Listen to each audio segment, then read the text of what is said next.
Hello, Namaste, Namaskara.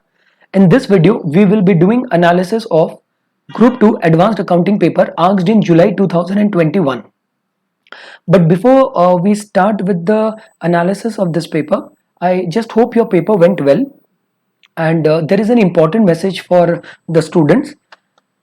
Yashas Academy, in association with an academy, is starting a batch of CA Intermediate for the students preparing for May 2022 exams. The batch is starting from 4th of August 2021. Guys, the lectures will be conducted in 100% English, and it will be taken up by top educators of India. So take up your subscription today. There are a lot of benefits in this. Live interactive classes will be there. Unlimited recorded lectures will be available. Multiple educators for all the subjects, and doubt solving sessions and tests will also be conducted. Apart from this, if you use the code YASHAS, you will also get a discount on your subscription. So enroll yourself and start preparing for May 2022 attempt. Now, coming back to the discussion of advanced accounting paper, which happened in July 2021, the paper was a very standard paper, and the paper was based, the first part of the paper as usual was based on accounting standards. The first entire paper was based on accounting standards. Then they asked questions on buyback, a straightforward question where they are asked to calculate the maximum number of shares that can be bought back. So those three tests has to be applied. Test number one is capital share outstanding test. Test number two, a resource test, and debt equity test. So by conducting those tests, we were required to calculate the maximum number of equity shares to be bought back. And two situations were given. A straightforward question with journal entries. Then they asked a theory question, the meaning of equity shares with differential rights, and can preference shares be issued with differential rights? A theory question was asked. Let me tell you, both these questions of buyback were covered in our Yasha study material and were discussed in the class. And then a calculation of voting power. What will be the voting rights if the paid up equity share capital of the company they have given and paid up preference share capital of the company they have given. And they asked us to calculate the voting power of each and every equity shareholder and preference shareholder, straight for 5 marks. Both the questions straight from our Yasha's study material. Then partnership. From partnership, they asked 15 marks, amalgamation of firms. We were required to close the books of the firm, and we were required to prepare the balance sheet of the company after the two firms have been merged together. Again, a direct question from our material covered in the class for 15 marks. Then a question from NBFC where they asked us to calculate the provision which we have to make. And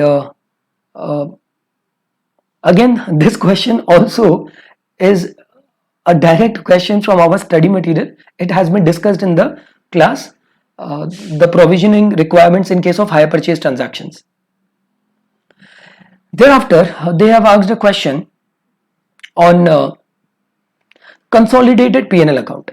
They asked us to prepare the consolidated P&L account. They gave us the standalone P&L account of two companies, holding company and subsidiary company. They gave us the trial balance, they gave us the trial balance of X Limited and Y Limited. And from that trial balance, we were required to prepare the P&L account, consolidated P&L account of the company. And half of the items in the trial balance are useless, like equity share capital, preference share capital, debenture, trade payables, trade receivable. Because when we are required to prepare P&L account, the items which comes in the balance sheet, they are of no use. Again, this same ditto question had been covered in the class, in our classes, and it is there in our Yasha study material. It's rather the last question of consolidation chapter, 15 marks. Then they asked to calculate goodwill and capital reserve under consolidation of financial statements. So we had to use that formula which we learned in AS 21. Straight 5 simple easy question.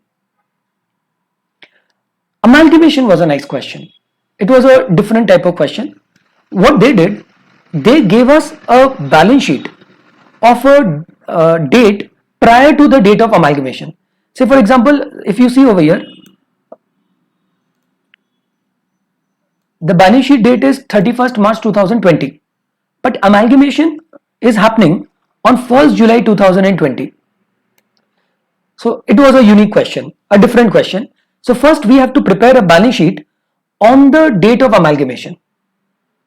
31st March balance sheet they gave in the question, but the amalgamation is happening on 1st July. So first we are required to prepare a balance sheet on 1st July and use that updated balance sheet to answer the following things: compute PC, number of shares to be issued, and P&L account balance to be shown in the balance sheet of the amalgamated company, and finally the balance of property, plant and equipment.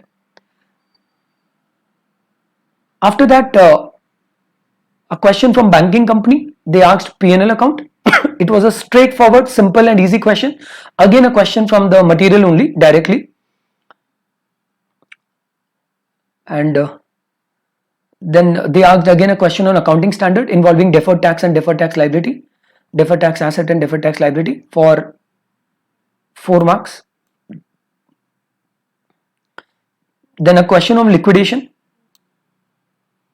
where they gave us different categories of equity shares having different face value, paid up value, and we were required to calculate how much amount will be available to each and every equity shareholder, each and every category of equity shareholder. Again, this question was also covered in our classes of liquidation.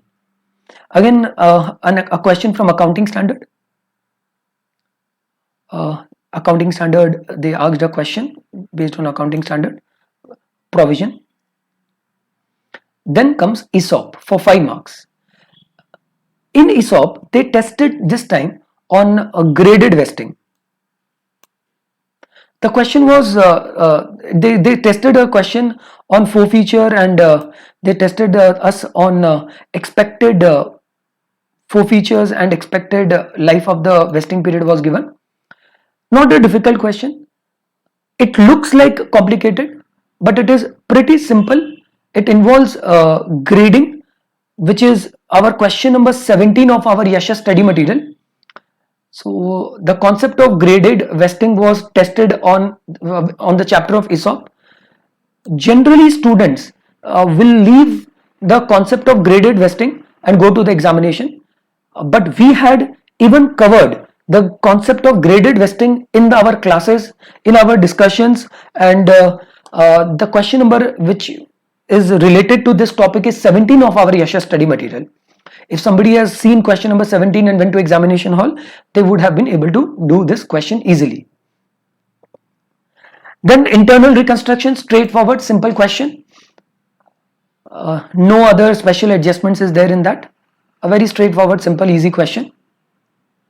So this was the entire paper of advanced accounting. I hope you did well. All the best for your results. And also tell your friends that Yasha's Academy, in association with Unacademy, is starting a batch on 4th of August for CA Intermediate examinations to be held in May 2022. Thank you all of you. Take care.